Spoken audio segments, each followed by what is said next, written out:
Bihar news में स्वागत है आपका दोस्तों। मैं हूं फिरदौस गनी और आप देख रहे हैं केडीबी लाइव। दोस्तों आज हो चुका है 19 अगस्त 2023। तो आज की पूरे बिहार की टॉप न्यूज़ लेकर आए हैं आपके लिए। दोस्तों वीडियो शुरू करने से पहले आपको बता दें कि अगर आप नए आए हैं इस चैनल पर तो फिर इस चैनल को सब्सक्राइब करके बेल आइकन को प्रेस कर दीजिए और साथ ही वीडियो को लाइक कर दीजिए, अपने दोस्तों के साथ शेयर भी कीजिए। तो चलिए शुरू करते हैं आज की पूरे बिहार की टॉप न्यूज़। दोस्तों आज बिहार न्यूज की शुरुआत टॉप हेडलाइन के साथ करते हैं। तो बात करते हैं कि सिम लेना हुआ अब मुश्किल, केंद्र सरकार ने लिया बड़ा फैसला, 52 लाख कनेक्शन किए गए रद्द। जेईई नीट की तैयारी के लिए बिहार बोर्ड दे रहा है फ्री कोचिंग, 20 दिन तक करे रजिस्ट्रेशन, जाने कैसे होगा सिलेक्शन। नीतीश कुमार ने बोले बिहार में कहां क्राइम हो रहा है, कौन बोलता है कि अपराध हो रहा है, यहां सब कम है, यहां पर क्राइम का नामो निशान नहीं है। बिहार को जल्द मिलेंगे 2 नए एयरपोर्ट, मुजफ्फरपुर और रक्सौल हवाई अड्डे से उड़ान भरेंगे विमान। पेट्रोल की कीमतों में होगी कटौती, महंगाई कंट्रोल करने के लिए मोदी सरकार बना रही है तगड़ा प्लान। बिहार में राष्ट्रीय औसत से भी अधिक है महंगाई दर, आसमान छू रहे खाने पीने की चीजों के दाम। सुबह सुबह ही निगरानी विभाग का बड़ा एक्शन, सीईओ को घूस लेते हुए रंगे हाथ किया अरेस्ट। पूर्व मंत्री बीजेपी नेता सैयद शाहनवाज हुसैन की बिगड़ी तबीयत, दिल्ली एम्स में चल रहा इलाज। बिहार कांग्रेस विधायक ने प्रभारी भक्त चरण दास के खिलाफ खोला मोर्चा, कहा हुए पार्टी की कब्र खोदने में लगे। उद्घाटन से पहले ही धंसने लगी करोड़ों की लागत से बन रही सड़क, स्टेट हाईवे 56 निर्माण कार्य की खुली पोल। बिगड़ती कानून व्यवस्था के खिलाफ मुजफ्फरपुर बंद, बिहार में अब नहीं चलेगा अपराधियों का राज, पप्पू यादव ने किया ऐलान। बिहार में 1 सेकेंड के लिए भी नहीं कटेगी बिजली, बार एनटीपीसी में सेकेंड यूनिट बनकर के तैयार, हो गया है उद्घाटन। लालू प्रसाद यादव फिर जाएंगे जेल, जमानत के खिलाफ सुप्रीम कोर्ट पहुंची सीबीआई, 25 अगस्त को सुनवाई।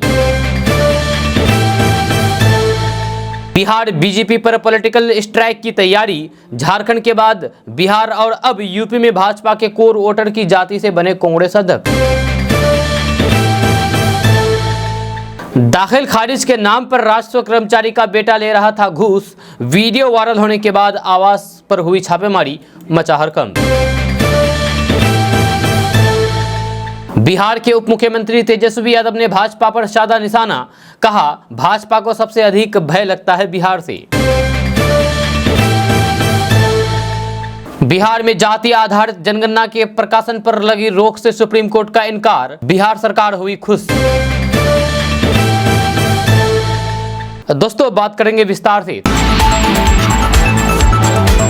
तो बात करते हैं कि सुप्रीम कोर्ट ने बिहार सरकार को जातीय आधारित सर्वेक्षण के नतीजे प्रकाशित करने से रोकने के लिए अंतरिम निर्देश पारित करने से इनकार कर दिया है। न्यायमूर्ति संजीव खन्ना और एसवीएन भट्टी की पीठ ने कहा है कि जब तक प्रथम दृश्य या कोई भी मजबूत मामला ना हो, हम किसी भी चीज पर रोक नहीं लगाएंगे। उन्होंने उन याचिकाकर्ताओं को धन्यवाद दिया है जिन्होंने बिहार में जातीय आधारित सर्वेक्षण को चुनौती देने वाली याचिकाओं को खारिज करने के पटना उच्च न्यायालय के आदेश के खिलाफ विशेष अनुमति याचिका दायर की थी। यह विशेष रूप से बिहार में जातीय आधारित सर्वेक्षण पूरा हो चुका है और इसके नतीजे जल्द ही सार्वजनिक डोमेन में आने की उम्मीद है। यह याचिकाकर्ताओं की ओर से बहस करते हुए वरिष्ठ अधिवक्ता CS वैद्यनाथ ने कहा कि सर्वेक्षण शुरू करने के लिए राज्य विधानमंडल द्वारा कोई भी कानून पारित नहीं किया गया था और प्रक्रिया राज्य सरकार द्वारा एक कार्यकारी अधिसूचना के आधार पर शुरू हुई। इस प्रकार गोपनीयता का उल्लंघन हुआ है।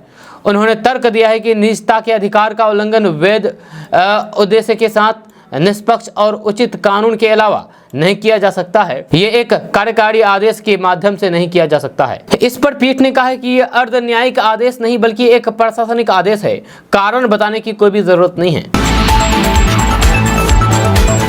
दोस्तों बात करते हैं कि लोकसभा चुनाव को देखते हुए सियासी पार्टियों ने मतदाताओं को लुभाने की कोशिश शुरू कर दी है। इसके साथ पक्ष विपक्ष के बीच जुबानी जंग भी जारी है। वहीं जेडीयू की तरफ से वोट बैंक को लुभाने के लिए तरह तरह के कार्यक्रम किए जा रहे हैं। जब कटिहार में जेडीयू की तरफ से कार्रवाई इत्तेहाद भाईचारा यात्रा कार्यक्रम आयोजित हुआ था। जब प्रोग्राम में बिहार सरकार में मंत्री जमा खान शिरकत करने पहुंचे थे। जब बिहार सरकार के अल्पसंख्यक कल्याण मंत्री जमा खान ने मीडिया से मुखातिब होते हुए केंद्र की भाजपा सरकार पर जमकर के निशाना साधा है। अल्पसंख्यक कल्याण मंत्री जमा खान ने कहा है कि देश में अभी हालात बहुत ही खराब है, इस पर गौर और फिक्र करने की जरूरत है। जुमलेबाजी की सरकार ने देश के माहौल को पूरी तरीके से बिगाड़ दिया है। भ्रष्टाचार पर लगाम, काले धन की वापसी, महंगाई, बेरोजगारी को दूर करने के लिए केंद्र में भाजपा की सरकार बनी थी। भारतीय जनता पार्टी अपने मकसद में नाकाम रही है। जिस मकसद से सरकार बनाई गई थी, कमा कुछ भी नहीं है, सिर्फ जुमलेबाजी हुई है। देश की जनता को सिर्फ ठगा गया है। भारतीय जनता पार्टी हिंदू मुस्लिम की सियासत करके लोगों के बीच नफरत पैदा कर रही है। दोस्तों, बात करते हैं कि बिहार में 18 सालों से मुख्यमंत्री के तौर पर नीतीश कुमार रहे, चाहे वो एनडीए की सरकार हो या फिर इंडिया गठबंधन हो। ऐसे में नीतीश कुमार के अलावा ना तो बीजेपी को कोई सीएम चेहरा मिला है और ना ही राष्ट्रीय जनता दल को, जिसको लेकर के जदयू एमएलसी नीरज कुमार ने बयान दिया है। उन्होंने कहा है कि मुख्यमंत्री नीतीश कुमार ने समाज के जकड़न के राज्य में समाज में बिना तनाव फैलाए समाज के तमाम तबकों का विश्वास हासिल किया है। विरोधी दल भी इस बात को स्वीकार करते हैं कि नीतीश कुमार जी ने हमारे गांव परिवार का विकास किया है। उन्होंने बीजेपी पर निशाना साधते हुए कहा है कि ये लोग मुख्यमंत्री नहीं केवल नरेंद्र मोदी के नाम पर चुनाव लड़ते हैं। अब बिहार में नए अध्यक्ष बनाए हैं, अब इनके पास तो उनकी डिग्री भी फर्जी है, उनकी उम्र, एजुकेशन, क्वालिफिकेशन सब फर्जी है। तो फिर ऐसे में बीजेपी फंस गई है संकट में। वही सम्राट चौधरी पर तो कितने गंभीर आरोप हैं। अब इन पर जिम्मेदारी दे दिया जाए तो पूरे युवाओं को कहेंगे कि हम लोगों को भी डिग्री दिलवा दीजिए। वहीं बीजेपी ने जदयू को जवाब देते हुए कहा है कि नीतीश कुमार मजबूती से मुख्यमंत्री रहे हैं। दरअसल पार्टी के विधायक पूर्व मंत्री नितिन नवीन ने नीतीश कुमार को लेकर के कहा है कि बीजेपी ने उन्हें सरकार में बिठाया। अगर उनके कार्यकाल की बात की जाए तो फिर अब तक 43 विधायकों वाली पार्टी रह गई है, जहां उनका जनाधार बिहार में खत्म हो गया है। तो फिर अब दूसरे जगह की क्या बात की जाए। वहीं नितिन नवीन ने यह भी कहा है कि वे तो अटल बिहारी वाजपेयी की तरह वजह से ही मुख्यमंत्री बने, बीजेपी ने ही उन्हें सत्ता में बैठाया। दोस्तों, बात करते हैं कि राजद सुप्रीमो लालू प्रसाद यादव एक बार फिर से मुश्किलों में फंस सकते हैं। जहां सुप्रीम कोर्ट में उनको मिली जमानत के खिलाफ याचिका दायर कर दी गई है। जहां सीबीआई की तरफ से ये याचिका दायर हुई है, जिस पर अब 25 अगस्त को सुनवाई होने जा रही है। चारा घोटाले में ही लालू प्रसाद यादव की मुश्किलें एक बार फिर से बढ़ी है। अब कोर्ट से उन्हें राहत मिलती है या फिर झटका, इस पर काफी कुछ निर्भर करने वाला है। जानकारी के मुताबिक आपको बता दें कि लालू प्रसाद यादव इस समय जिस मामले में फंसे हैं वे चारा घोटाले के अंतर्गत आने वाले डोरांडा कोषागार केस में से जुड़ा हुआ है। बड़ी बात यह है कि इस साल 27 मार्च को सुप्रीम कोर्ट ने सीबीआई की उस याचिका को खारिज कर दिया था, जहां पर मांग की गई थी कि लालू प्रसाद यादव के खिलाफ नोटिस जारी किया जाए। यानी कि तब लालू प्रसाद यादव को सर्वोच्च अदालत से बड़ी राहत मिल गई थी। अब फिर से उसे राहत मिलती है या फिर एक बार फिर से सीबीआई की मांग को मान लिया जाता है, ये देखने वाली बात होगी। यहाँ ये समझना जरूरी है कि लालू प्रसाद यादव वर्तमान में इंडिया गठबंधन के एक बड़े नेता हैं। जो विपक्ष से एकजुट हुआ है उसमें लालू प्रसाद यादव की अहम भूमिका है। जहाँ उस भूमिका की वजह से ही लालू प्रसाद यादव की सक्रियता भी जरूरी हो जाती है। जब चुनाव से पहले अगर फिर से लालू प्रसाद यादव को जेल जाना पड़ता है तो फिर उस स्थिति में इंडिया गठबंधन के सामने कई सवाल खड़े हो जाएंगे। वैसे चारा घोटाले में इस साल ही लालू प्रसाद यादव को जमानत दी गई थी, जहां उनके खराब स्वास्थ्य की वजह से ही जेल से बाहर निकालने की अनुमति दी गई थी। दोस्तों, बात करते हैं कि बिहार में पढ़ाई करने के लिए सरकार के द्वारा 4 लाख रुपए तक का लोन उपलब्ध कराया जाता है। ये loan Bihar student credit card योजना के तहत मिलता है। आपको बता दें कि पढ़ाई खत्म होने के 1 साल बाद से लोन की राशि किस्तों में वापस करनी पड़ती है। खबर के अनुसार बिहार में बिहार स्टूडेंट क्रेडिट कार्ड लेने वाले 22,000 छात्रों को नोटिस भेजा गया है। ये छात्र 1 साल के बाद भी लोन की किस्त वापस नहीं की है। विभाग द्वारा लोन वापस नहीं करने वाले और भी छात्रों को नोटिस जल्द भेजी जाएगी। आपको बता दें कि पढ़ाई खत्म होने के 1 साल तक अगर नौकरी नहीं मिलती है तो फिर छात्रों को ऑनलाइन शपथ पत्र देना होता है कि उन्हें अभी कोई भी रोजगार नहीं मिला है। जो लोग शपथ पत्र जमा करते हैं उन्हें वित्त विभाग के द्वारा नोटिस नहीं भेजा जाता है। बिहार में जिन छात्रों को लोन वापस करने के लिए नोटिस भेजी गई है, जहाँ उसमें पटना जिले के सबसे अधिक 1889 छात्र हैं, जहाँ उसके बाद अररिया जिला के 1150, समस्तीपुर के 925, मुजफ्फरपुर के 873, गया के 866 और सुपौल जिला के 823 और अन्य जिला के भी छात्र हैं। दोस्तों बात करते हैं कि बिहार में अगर आप दूध का बिजनेस करना चाहते हो तो फिर आपके लिए अच्छी खबर सामने आ रही है। ताज़ा रिपोर्ट्स के मुताबिक बिहार सरकार बिहार में गाय खरीदने के लिए 10 लाख रुपए तक का अनुदान दे रही है। इसका लाभ लेने के लिए आप फटाफट आवेदन करें। यह खबर के अनुसार बिहार सरकार बिहार के किसानों के लिए देशी गो पालन प्रोत्साहन योजना चला रही है। इस योजना के तहत 2, 4, 15 और 20 गाय की खरीद करके सरकार के द्वारा सब्सिडी दिया जाएगा। इसके लिए आवेदन की प्रक्रिया शुरू हो चुकी है। आपको बता दें कि 2 गाय के लिए SC, ST, OBC वर्ग को 1,81,500 रुपये मिलेगा। इकाई लागत 2,42,000 रुपये है। वहीं पर 2 गाय के लिए सामान्य वर्ग के लोगों को 1,21,000 रुपये मिलेगा। वहीं पर 4 गाय के लिए SC, ST, OBC वर्ग को 3,90,000 रुपये मिलेगा। वहीं पर 4 गाय के लिए सामान्य वर्ग के लोगों को 2,60,000 रुपये मिलेगा। वहीं पर 15 गाय के लिए सभी वर्ग के लोगों को 8,80,000 रुपये मिलेगा। 20 गाय के लिए सभी वर्ग के लोगों को 10,68,000 रुपये मिलेगा। अब आप सोच रहे होंगे कि इसके लिए हम आवेदन कैसे करें, तो आपको बता दें कि आप इसके लिए आवेदन करने के लिए आपको एक वेबसाइट पर जाना होगा और ये वेबसाइट है www.mistdairy.bihar.gov.in। इस वेबसाइट पर जाकर के 1 सितंबर तक ऑनलाइन के द्वारा आप आवेदन कर सकते हैं। दोस्तों बात करते हैं कि सनातन धर्मों को पढ़ाने को लेकर के इन दिनों हर कॉलेज ने नई पहल शुरू की है। जब बिहार के राज्यपाल राजेंद्र विश्वनाथ अर्लेकर ने गुरुवार को कहा कि हमारी परंपरा और आध्यात्मिकता तथा वर्तमान आधुनिकता के बीच समन्वय स्थापित करते हुए वैदिक ऋचाओं के भाव को आज के परिप्रेक्ष्य से सहज एवं सरल ढंग से प्रस्तुत करने की आवश्यकता है, जिससे सभी लोग उन्हें आसानी से समझ सके। उन्होंने कहा कि बच्चों की शिक्षा में वेदाध्ययन को शामिल किया जाना चाहिए।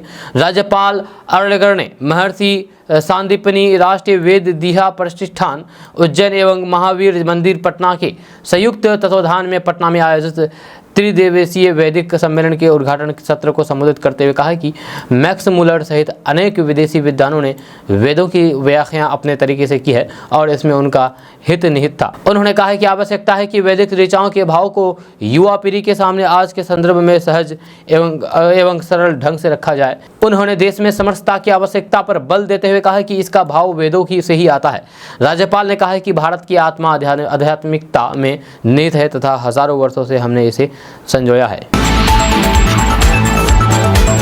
दोस्तों बात करते हैं कि गांव की सरकार 16 दिनों के लिए हड़ताल पर चली गई है, यानी कि मुखिया जी पूरे बिहार के मुखिया जी 16 दिनों के लिए हड़ताल पर गई है। उन्हीं सूत्रों मांगों को लेकर के बिहार के मुखिया संघ सरकार का विरोध कर रही है। जब पंचायत के कार्यों का बहिष्कार करके प्रदर्शन किया जा रहा है। बिहार के मुखिया संघ की हड़ताल शुक्रवार को तीसरा दिन रहा। जब बिहार प्रदेश मुखिया संघ के नेतृत्व में हड़ताल जारी है तो फिर वही मुखिया के संघ के अध्यक्ष मिथिलेश कुमार राय ने हड़ताल के पहले दिन बिहार के MLA और फिर MLC को पत्र लिख करके समर्थन मांगा था। जहां संघ के हड़ताल पर चले जाने से पंचायत के सभी कामकाज ठप हो गए हैं। जहां मुखिया संघ के हड़ताल पर चले जाने के बाद बीजेपी के पूर्व मंत्री नीरज कुमार बबलू ने समर्थन देते हुए कहा है कि बिहार सरकार जनप्रतिनिधियों की सुरक्षा नहीं कर सकती है तो फिर जनमानस की सुरक्षा कैसे करेगी। नीरज कुमार बबलू ने कहा है कि बिहार में जंगल राज हावी हो गया है, जनप्रतिनिधियों की हत्या हो रही है। ऐसे में मुखियाओं की जो मांग है वो जायज है। सरकार नाकारा हो गई है। मेरा यह मानना है कि कोई भी जनप्रतिनिधि जनता से चुन करके आते हैं। 5 साल के कार्यकाल के दौरान अगर मुखिया की जान चली जाती है तो फिर उनके परिवार वाले 5 साल के कार्यकाल को पूरा करेंगे। दोस्तों बात करते हैं कि बिहार के सरकारी स्कूलों के शौचालय अब साफ सुथरा और चकाचक रहेंगे। शिक्षा विभाग ने अब सभी जिलाधिकारियों को प्राथमिक से लेकर के उच्च माध्यमिक स्कूलों तक शौचालय की प्रतिदिन साफ सफाई सुनिश्चित करने के निर्देश जारी किए हैं। जब विभाग के अपर मुख्य सचिव के पाठक ने सभी जिलों के जिलाधिकारियों को दिशा निर्देश जारी करते हुए कहा कि स्कूलों के निरीक्षण में ये बात सामने आई है कि वहाँ पर शौचालय बने हुए हैं लेकिन उनकी साफ सफाई ठीक ढंग से नहीं हो रही है। इस स्थिति में कोई भी शौचालय उपयोग के लायक नहीं है। इसके साथ ही निरीक्षण के दौरान स्कूलों में काफी गंदगी देखी गई है। पत्र में कहा गया है कि स्कूलों में साफ सफाई को लेकर के जिला और प्रखंड स्तर पर एजेंसी भी तय कर दी गई है। पत्र में जिलाधिकारी को इसके लिए खर्च करने के मद की भी जानकारी दी गई है। जब पत्र में कहा गया है कि खनन सेस के अंतर्गत खान एवं भूतत्व विभाग के द्वारा जिलों को दी जाती है। पत्र में कहा गया है कि पिछले साल 126 करोड़ रुपए की मद में जिलों को दी गई है, जिससे अभी भी 77 करोड़ रुपए बचा हुआ है। दोस्तों बात करते हैं कि महंगाई से वैसे तो पूरा देश बेहाल है, लेकिन उपभोक्ता प्रदेश होने के कारण बिहार को महंगाई की मार कुछ ज़्यादा ही झेलनी पड़ती है। जब बेंगलुरु में टमाटर 50 रुपये किलो तक पहुंच गया है, लेकिन बिहार में अभी भी 100 रुपये किलो बिक रहा है। जब बिहार में खुदरा महंगाई दर 7.75% है, जो कि जुलाई में औसतन से अधिक है। ये इस वित्तीय वर्ष का सर्वाधिक महंगाई दर है। महंगाई बढ़ने का सबसे बड़ा कारण भोजन, कपड़ा और फिर आवास से जुड़ी हुई हर चीज़ों पर खर्च का बढ़ जाना है। जहाँ खाद्यान्न के साथ सब्जी, फल और फिर मसाले आदि के मूल्य में अप्रत्याशित वृद्धि ने भी महंगाई की दर को बेतहाशा बढ़ा दिया है। जहाँ खाद्य पदार्थों की अनवरत बढ़ते हुए मूल्य पर नियंत्रण का प्रयास विफल हुआ है। भारतीय खाद्य निगम के गोदामों से गेहूं, चावल की खुले में बिक्री तक हो रही है। इसके बावजूद आटा, चावल और फिर दाल के भाव बढ़ते जा रहे हैं। जहाँ किसी एक चीज का मूल्य स्थिर होता है तो फिर दूसरा उछलने लगता है। पिछले वित्तीय वर्ष के अंत में सभी श्रेणी में चावल की कीमत लगातार बढ़ रही थी। निर्यात पर रोक से मूल्य नियंत्रण में कुछ हद तक सफलता मिली। जहाँ आटा के साथ भी यही स्थिति है, जबकि रबी की फसल बाजार में आ चुकी है। दोस्तों, बात करते हैं कि बिहार के सरकारी स्कूल में पढ़ाई करने वाले छात्र छात्राओं के लिए बड़ी खबर सामने आ रही है। ताज़ा रिपोर्ट के मुताबिक बिहार शिक्षा परियोजना परिषद ने बिहार के सभी सरकारी स्कूलों की नई समय सारणी जारी कर दी है। इसी समय सारणी के तहत अब स्कूलों में पढ़ाई कराई जाएगी। खबर के अनुसार बिहार के सभी सरकारी स्कूलों में कक्षा 1 से 8 तक अब सुबह 9 बजे से 3 बजे तक वर्ग संचालन होगा। जहाँ वहीं विद्यालय में पहले 60 मिनट के होने वाले मध्याह्न भोजन का समय अब कम करके 45 मिनट तक कर दिया गया है। आपको बता दें कि बिहार शिक्षा परियोजना परिषद ने साफ कर दिया है कि नई समय सारणी के तहत राज्य के यानी कि बिहार के सभी स्कूलों का संचालन होगा। जहाँ स्कूल के टीचर नियमित रूप से क्लास का संचालन करेंगे। सभी कक्षाएं 40-40 मिनट की संचालन होगी। दोस्तों, बात करते हैं कि बिहार के बेतिया से एक नया मामला सामने आया है। इसे लेकर के भाजपा सांसद संजय जायसवाल ने महागठबंधन सरकार पर निशाना साधा है। उन्होंने कहा कि बिहार की हालात पाकिस्तान से भी बदतर हो गई है। मामला 15 अगस्त को पाकिस्तानी नारे लगाने का और फिर हरा झंडा लहराने के साथ उनका विरोध करने वालों को गिरफ्तार करने का है। आपको बता दें कि भाजपा सांसद ने बिहार सरकार को घेरा।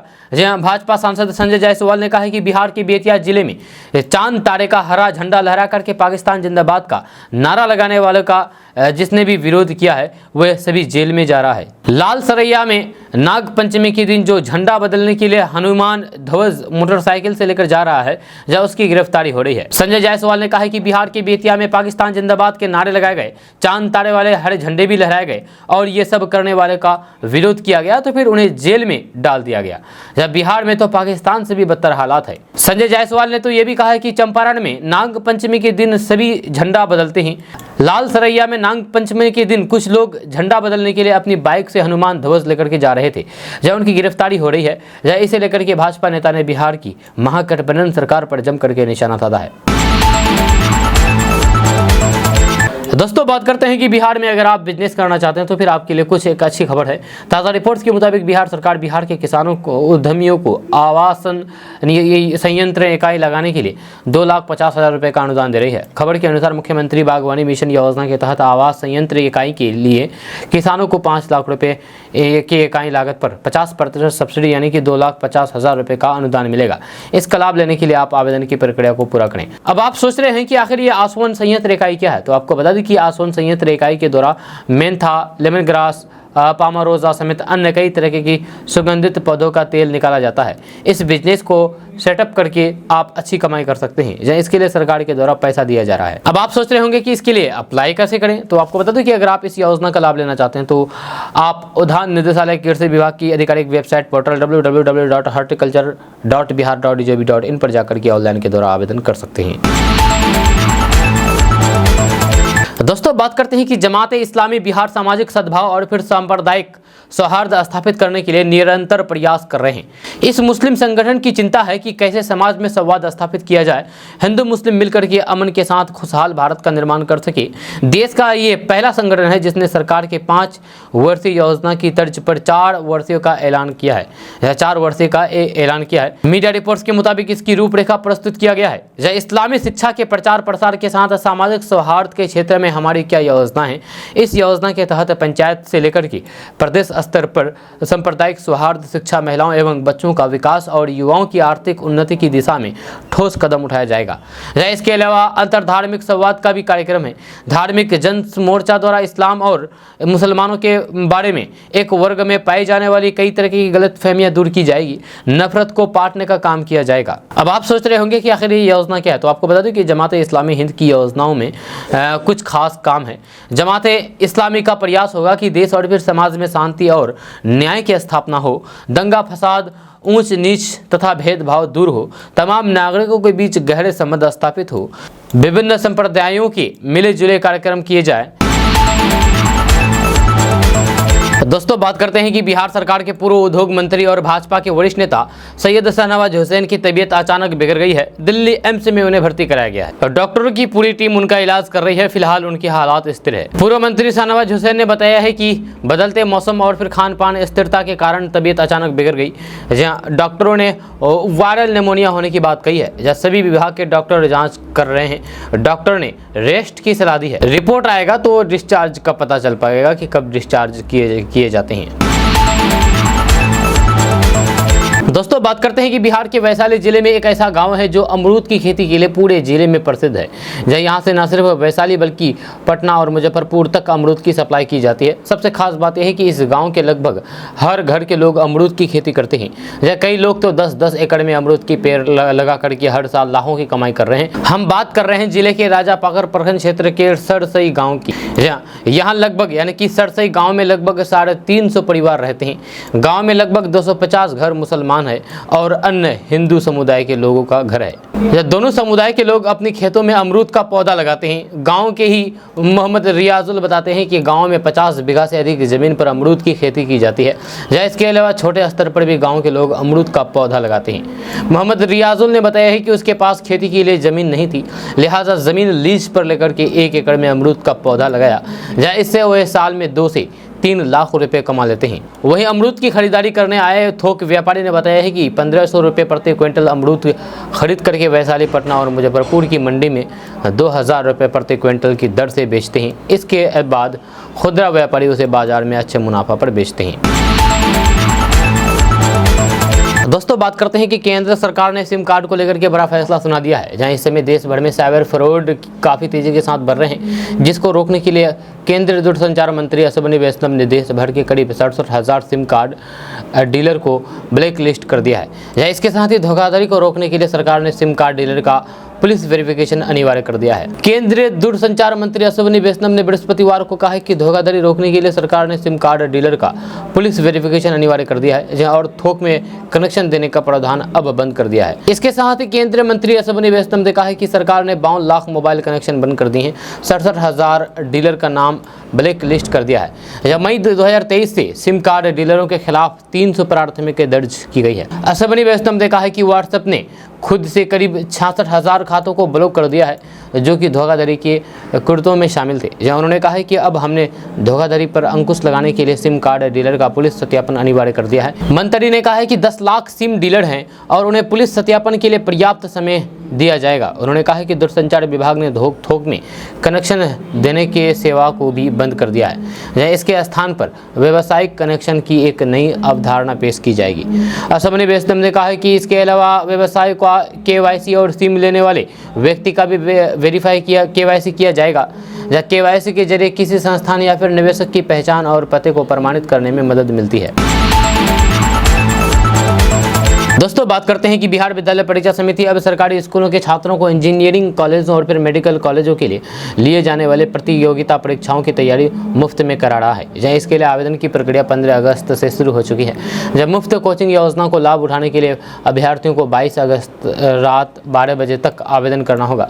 इसके साथ ही बोर्ड ने इसी वर्ष से प्रमंडलीय स्तर पर इसकी शुरुआत करने के लिए तैयारियां भी शुरू कर दी है। जब बोर्ड ने 2 वर्षीय कोचिंग संस्थान समय के लिए 9 प्रमंडलीय मुख्यालयों में स्थिति विद्यालयों का चयन भी कर लिया है, जहां इसकी सूची भी जारी कर दी है। बिहार बोर्ड की इस मुफ्त कोचिंग के इच्छुक अभ्यर्थी नोटिफिकेशन देखने या फिर आवेदन करने के लिए वेबसाइट www.coaching.biharboardonline.com पर जा सकते हैं।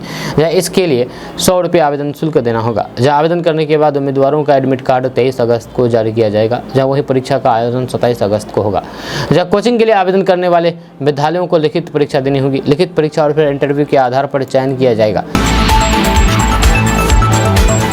दोस्तों बात करते हैं कि पिछले कई महीनों से बिहार में ताबड़तोड़ आपराधिक घटनाएं हो रही है। 2 दिन पहले अपराधियों ने पुलिस दारोगा की जान ले ली थी। हर दिन लूट और भी कई सारी घटनाएं हो रही है जो दिल को दहला देती है। लेकिन बिहार के मुख्यमंत्री नीतीश कुमार का दावा देखिए। उन्होंने कहा है कि आपराधिक घटनाएं घट रही है। कितना कम है अपराध यहाँ पर, जरा फिगर देख लीजिए, बहुत कम है अपराध।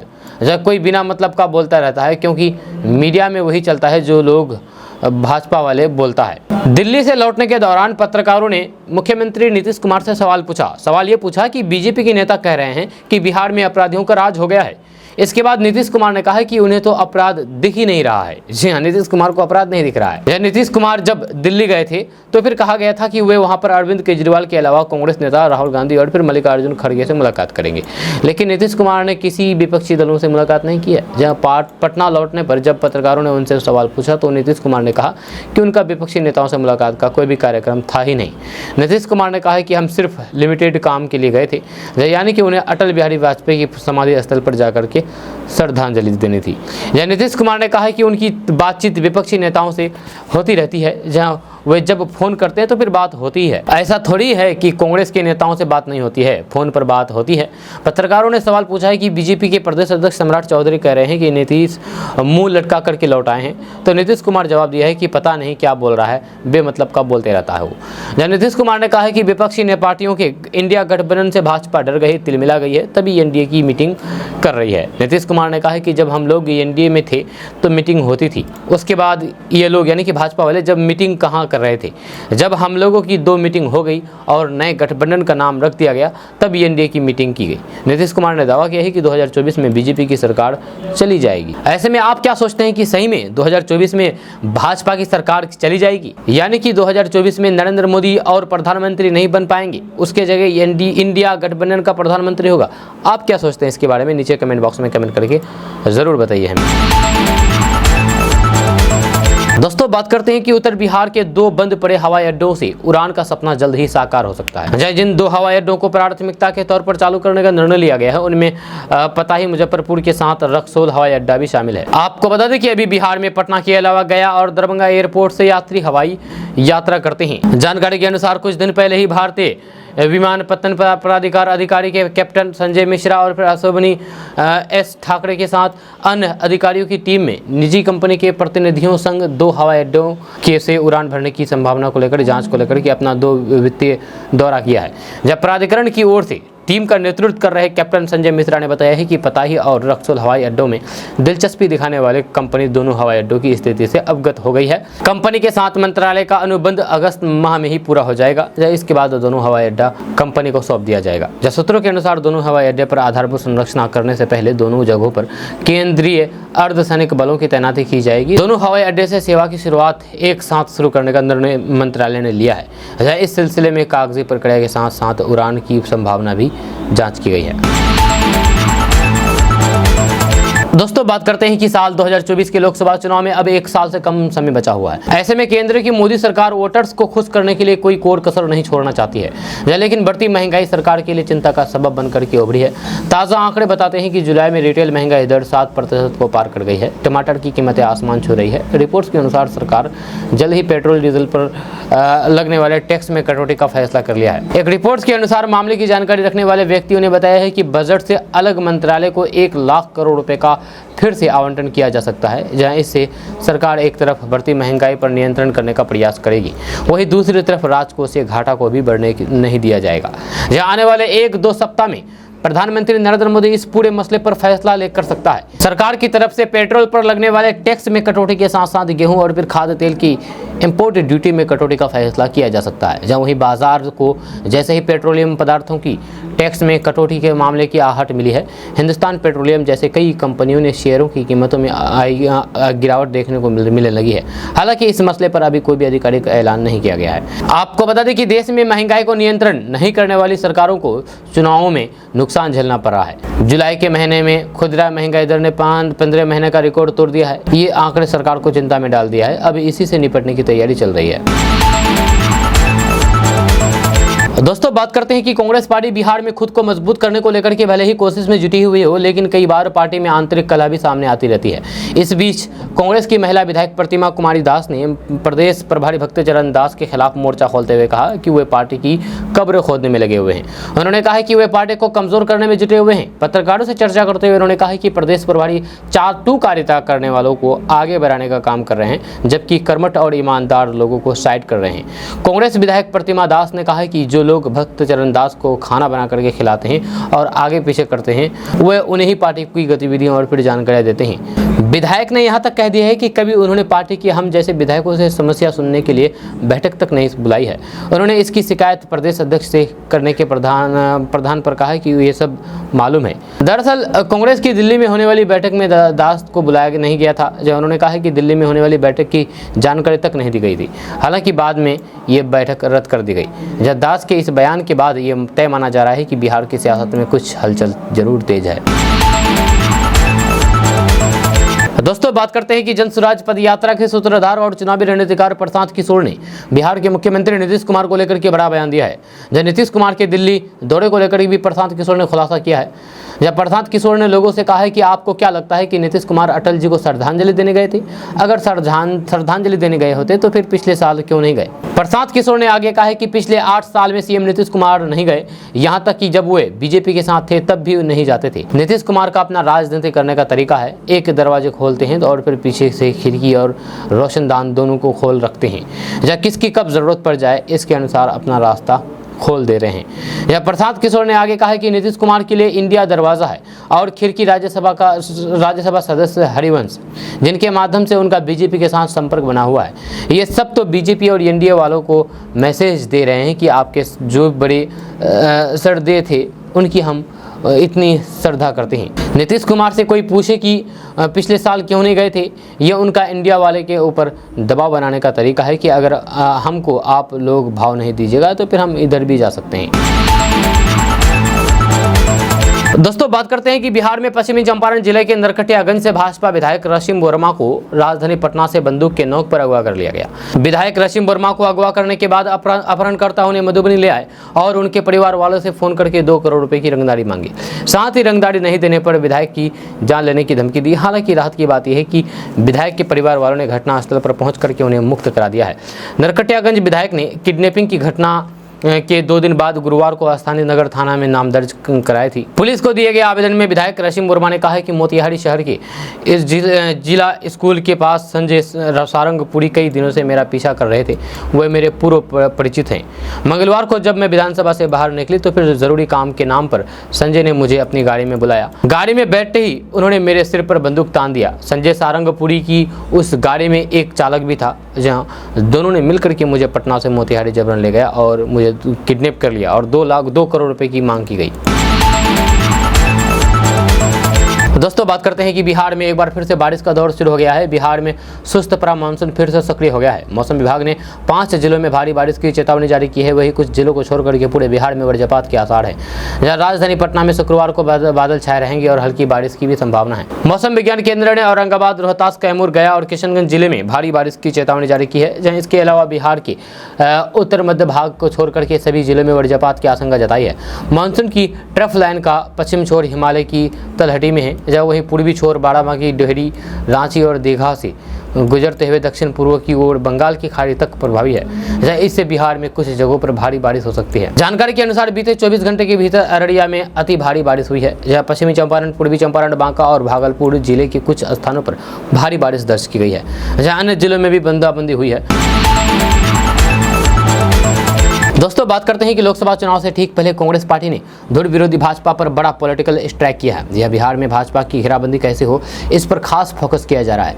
बीजेपी के कोर वोटरों को अलग करने की रणनीति पर काम किया जा रहा है। अब इसे संयोग कहे या फिर प्रयोग पर कांग्रेस पार्टी ने पहले झारखंड, फिर बिहार और अब यूपी में प्रदेश अध्यक्ष की जो नियुक्ति की है उससे भाजपा को बेचैन कर दिया है। जहाँ कांग्रेस ने एक एक करके तीनों राज्यों में भूमिहार समाज से आने वाले कद्दावर नेताओं को प्रदेश अध्यक्ष की जिम्मेदारी दी है। ये वर्ग बिहार भाजपा का लड़ाका और फिर कोर वोटर माना जाता है। लेकिन कांग्रेस ने बिहार, झारखंड और अब उत्तर प्रदेश में भूमिहार समाज के नेता को प्रदेश अध्यक्ष बनाकर के कोर वोटरों को तोड़ने की बात चली है। जहाँ कांग्रेस पार्टी ने अगस्त 2021 में पड़ोसी राज्य झारखंड में कांग्रेस अध्यक्ष पद पर राजेश ठाकुर को बिठाया। राजेश ठाकुर भूमिहार समाज से आते हैं। हालांकि कांग्रेस पार्टी का एक धारा इनके खिलाफ है। लंबे समय से ये चर्चा है कि झारखंड कांग्रेस को नया अध्यक्ष मिल सकता है। हालांकि राजेश ठाकुर अब भी झारखंड कांग्रेस अध्यक्ष पद पर काबिज हैं और संगठन की मजबूती पर काम कर रहे हैं। आपको बता दें कि बिहार में भूमिहार वोटर भाजपा के कोर वोटर माने जाते हैं। यह इस समाज का अधिकांश वोटर भाजपा के पाले में जाता है। हालांकि हाल के दिनों में बीजेपी नेतृत्व वाले निर्णयों के से कोर वोटरों में नाराजगी बढ़ी है। जहां इसी बीच कांग्रेस पार्टी का भूमिहार प्रेम जाहिर होने से भाजपा की चिंता बढ़ गई है। अगर कोर वोटर का झुकाव कांग्रेस की तरफ हुआ तो फिर आगामी लोकसभा चुनाव में कई सीटों पर भाजपा को भारी नुकसान का सामना करना पड़ सकता है।